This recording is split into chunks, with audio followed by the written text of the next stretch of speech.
Hey guys, welcome back. This is Christian here, and it's been a few weeks since I've uploaded a video, and I do apologize. I've just been really busy changing jobs and whatnot, personal life stuff. But we're back with another video today. We're in Pro Tools. I have a live session pulled up, and I have my drums soloed because we're going to be focusing in on the drums. I have a kick in, a kick out, a hi-hat, snare, rack tom, floor tom, and 2 overheads. And what I want to talk about is the CLA Drums plugin. A lot of people view this plugin as kind of like a cheat code when it comes to like EQing and compressing your drums. I believe he also has a plugin for vocals. He may even have some for like guitar, and I think he may have stuff for every instrument, quite honestly. But I only have the vocals and drums one. It might be on sale. This plugin usually goes between, I think, $20 to $40, $45, depending on where you shop. It is Chris Lord Alge's collection with waves. And if you don't know who Chris Lord Alge is, he's a mix engineer, obviously, very prestigious in the rock genre, I would say. And so he released this line of plugins, and it just kind of makes everything easier. I would like to relate everything to art and kind of painting because I used to paint a lot. This plugin to me is kind of like having flesh colored paint versus making your own flesh colored. And what I mean is the CLA Drums is kind of like going to Michael's or going to Hobby Lobby, finding flesh tone paint, and then finishing your portrait, right? Versus an EQ compressor, having a gate, and you can see right here reverb. Kind of mixing all those colors to get the sound that you want. You can either have flesh paint or you can mix your whites, your browns, a little bit of red, a little bit of orange to kind of get that flesh peachy tone. That's how I like to look at it. I have done both. I have mixed my own flesh color. I've also bought flesh color, and I don't see anyone. I don't see it, either option as cheating. Essentially, is what I'm saying.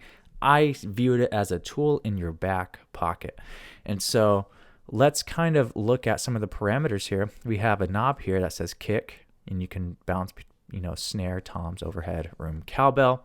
You have your input meter here. You have your output meter here.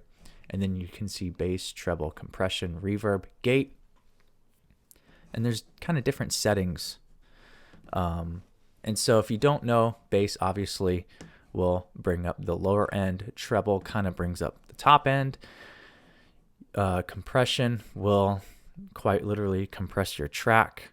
Reverb will add reverb. It's all very self-explanatory. A gate will kind of help so that it blocks out some of the other noise. For instance, if you're recording a snare, you might get some hi-hat bleed. You can increase that gate to kind of minimize that hi-hat bleed, and then only focus in on the snare.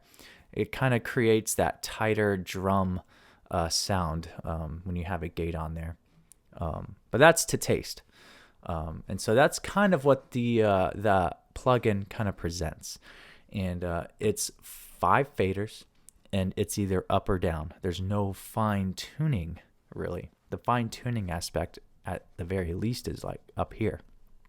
So let's bypass these. Command Option click. And let's listen to what the drums sound like without them.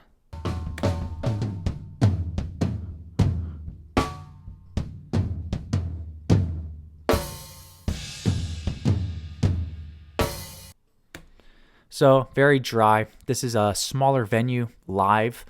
This is not a studio setting. The drummer is behind plexiglass. And so, it's kind of harder to record in that kind of environment. There's some reflections, but since everything is so mic'd pretty closely, I generally don't have any issues. Now let's turn the plug-in on and listen.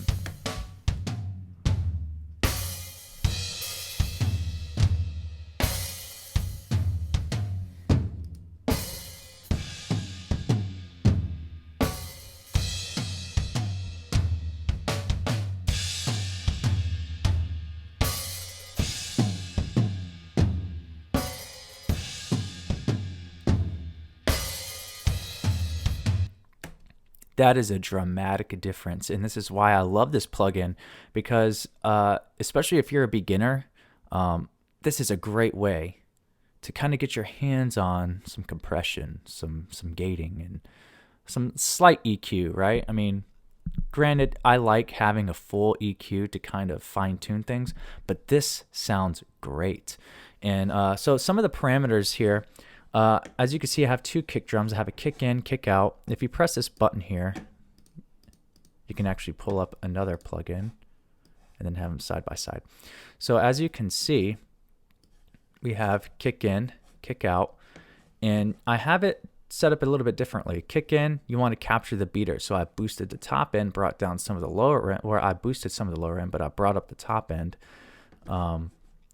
Quite literally on the sub, the outer kick, I boosted the low end, kind of brought back the top end, compressed a little bit of both, and that way you get a mix of the beater click as well as the resonance of the low end on the kick out. So that's how I go about kick in and kick out. Hi-hat, there's no hi-hat section on the knob if you see. So I didn't really put one on there. You can just generally do an EQ on it, bring down the lows, bring up the highs, that kind of thing. On the snare, you just click the snare on the knob, and then you just kind of EQ to taste. I boosted the lower end a little bit to give it some weight, some body, and I brought up top, or a bite, to kind of give it that crack. Compress it slightly, add a little bit of reverb. The gate's on, but I didn't really do a lot with the gate. Let's listen to it real quick. We'll solo that. And let's go to a part where there's a lot of snare. It looks like maybe right here.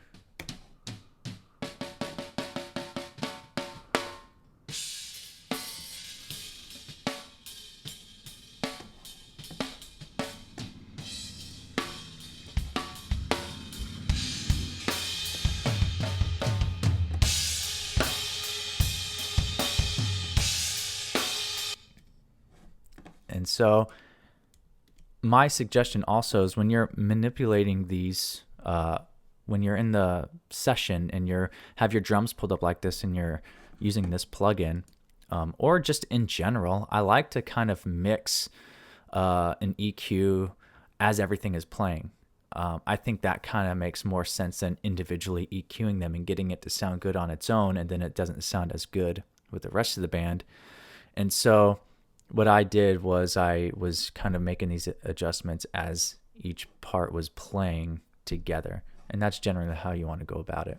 Rack tom and floor tom, I just have some very subtle movements. A little bit of bass, a little bit of treble, a little bit of compression, and some gate. And, just subtle movements. For the overheads, I really brought down the bass, boosted the highs. I think I add a little bit of compression. It looks like, it's a little bit of compression there. It's not a room mic, so I didn't want to over compress the overheads. You just want to capture the cymbals. A little bit of reverb to kind of give it that live venue feel versus the dry plexiglass. And I didn't activate the gate. So that is pretty much it when it comes to the CLA drums. You should check it out. Have fun with it. It's a tool in your kit. You're not less of an engineer for using it. You're just not. And don't let anyone tell you otherwise. I think it's a great tool to have. If you like content like this, be sure to hit that like, subscribe. We're 4 subscribers away from 100 subscribers, which is a milestone. I think 100 subscribers is a big deal for us, considering last year we were only at 17, and now we're almost at 100. So please, please, please hit that like button. Let's get to 100 subs in the next week. Let's try a week. Let's try that. And then if we're at 100 subs, I think, it's just going to be uphill from here for this channel. I think getting that first 100 is a little bit tricky, but you guys motivate me to make more content, and I do appreciate every single one of you. So yeah, please hit like, hit subscribe, and I'll see you guys in the next one. Take care.